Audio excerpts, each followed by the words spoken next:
I had the opportunity this morning to be in the Security Council of the United Nations. I represent an international organization, the International Anti-Corruption Academy, which has diplomatic status that would have allowed me to go. But I thought talking to you was more important because I couldn't influence what was happening there. And for me, it would just be a show. But here I get to shout over an audience in the next room. So I want to apologize for shouting because I don't know how to talk to a noisy crowd. But hopefully it's quieting down. So I want to talk about what I think are the most important things. And I want to start out with what I think is the most important thing. The most important thing is not how, but why. So if you forget why, you end up with the greatest problem of modernity, the forgotten why. So you end up with law without justice, art without beauty, philosophy without the pursuit of truth, financial systems without providing sustainable goods and services, religion without law, without love and transcendence, just rites, rituals, and dogmas, and weapons without security. The greatest paradox is the more we perfect the weapons, the less security we get. So since 2000, the nations of the world have spent in excess of $25 trillion based on a Roman motto from the 5th century, prepare for war, receive peace. Prepare for peace, receive war. This is in spite of what the diplomats of the world have negotiated, particularly in the nuclear non-proliferation regime, but the political class and the military thinkers and our economies have dominated our actual practice. So there's a big difference between the why and the how. The how of producing more deadly, more expensive, more usable, more modern weapons brings us less security. How did we get here? On top of that, to quote the Secretary General, the way in which we provide the goods and services of our society is at war with nature. And this is an audience of people who've come to understand that. I don't have to explain to this audience what the Anthropocene is. But since we're taping it, the Anthropocene is the time in which we live, in which two things are important. One is we now have the ability to end the human endeavor. We can do that. That couldn't have ever been done in human history before. We never had the choice as to whether we would be the last generation. We couldn't have melted the polar ice cap before. We couldn't have destroyed species at 1,000 times the evolutionary base rate before. We couldn't have done what we do and privilege to the point of subsidizing in trillions of dollars industries that are actually destroying the very living systems upon which we depend and of which we are but a thread. We couldn't have done that. We're in the Anthropocene because the human venture or experiment, maybe we're just an experiment, but I think we're a sacred creation. I think we're worth dedicating our lives to preserving. The human endeavor has forgotten that we are part of nature. And because of that, the more we perfect our domination of nature, the less we respect it, and the farther we go from sustainability. So we're at war with nature and we can't win. So we've set up methods of pursuing security amongst the institutions, our social institutions, states, which are leading us over the cliff. It's the wrong bus. And we are having a relationship to the natural world that's based on a myth, that we can control it and our influence will determine its future, as if we know what the purpose of creation is. We don't.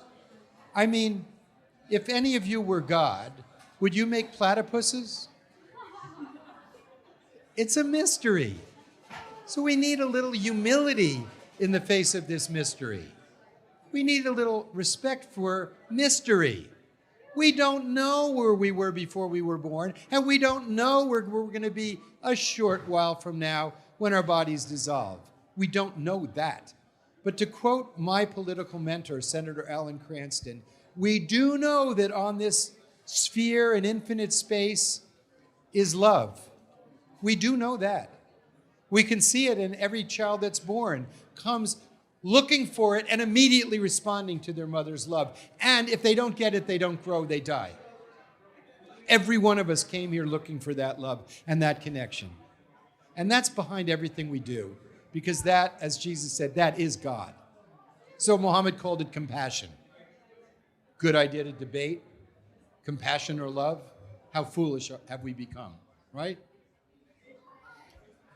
So we've created institutions that determine how we're going to operate. They're called de jure institutions, institutions of law.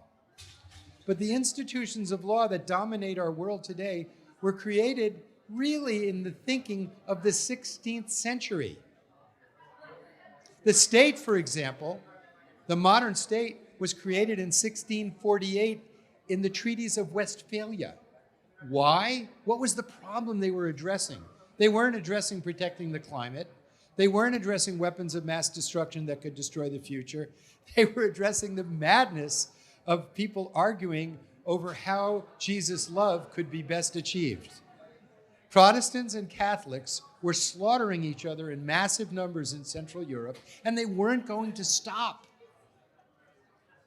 So people's ideas, people's debates over what is the best way to stop this perpetual war were really important.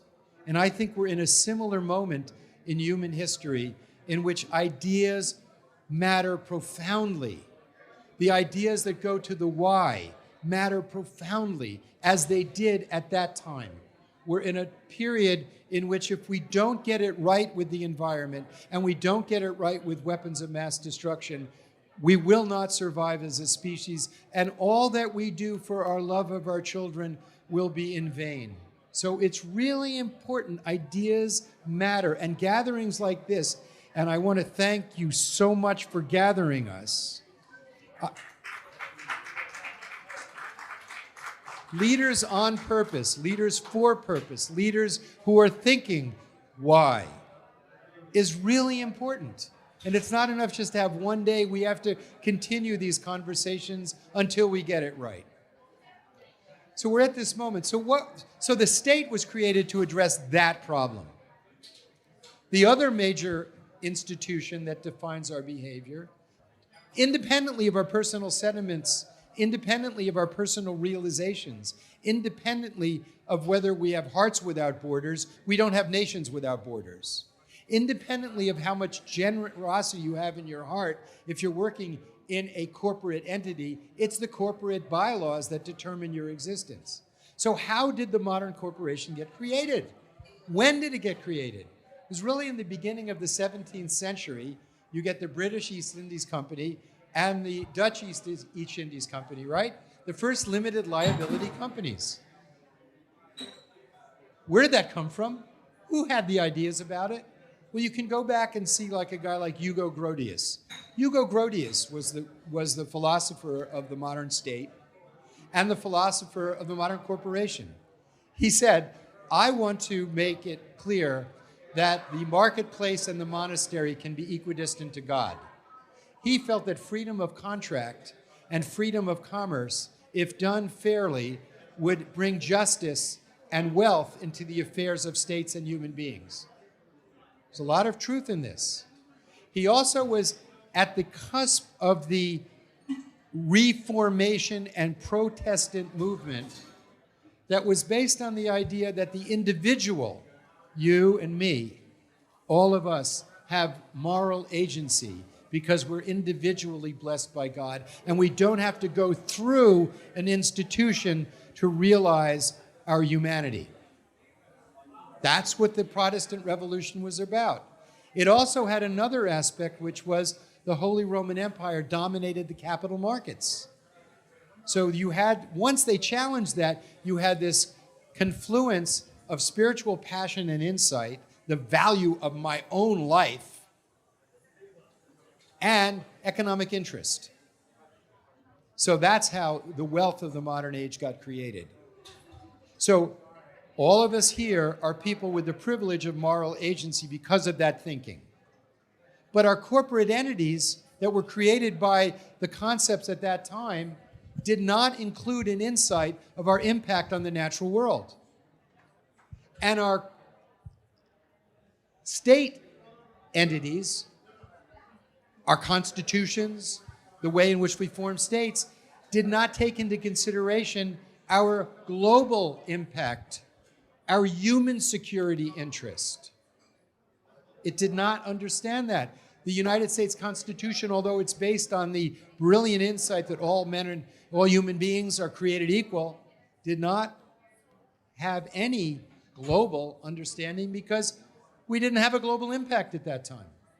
But we do now. And we also know that it's not enough for corporations to only go to the bottom line.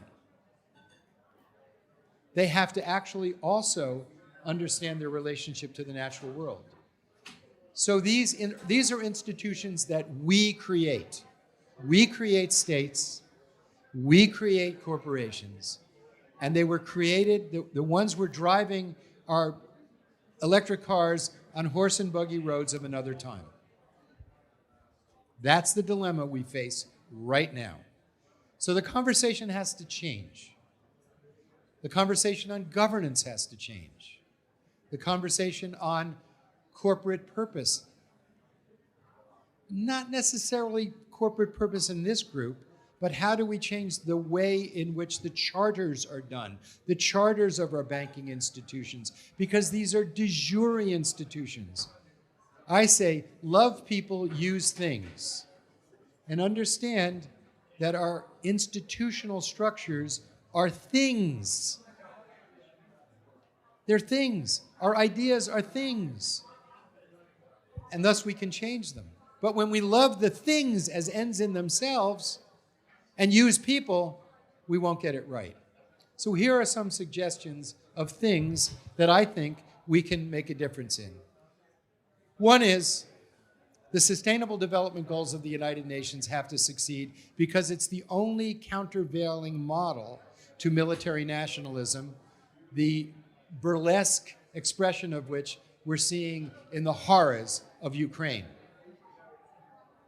And the horrors that our country did in Iraq. But there's a difference. I want to just make a side comment. There's no moral equivalency between the lies and the illegality of our invasion of Iraq and the invasion of Ukraine. The main reason is this. We can criticize what the United States government did. We can criticize what the United Kingdom government did. But you can't do that in Russia. You'll get thrown off a 14th-story window. All governments need to be criticized and make change. But in authoritarian systems, you can't do that. So there's no moral equivalency.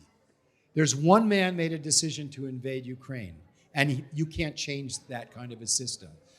So we can make corrections in our country.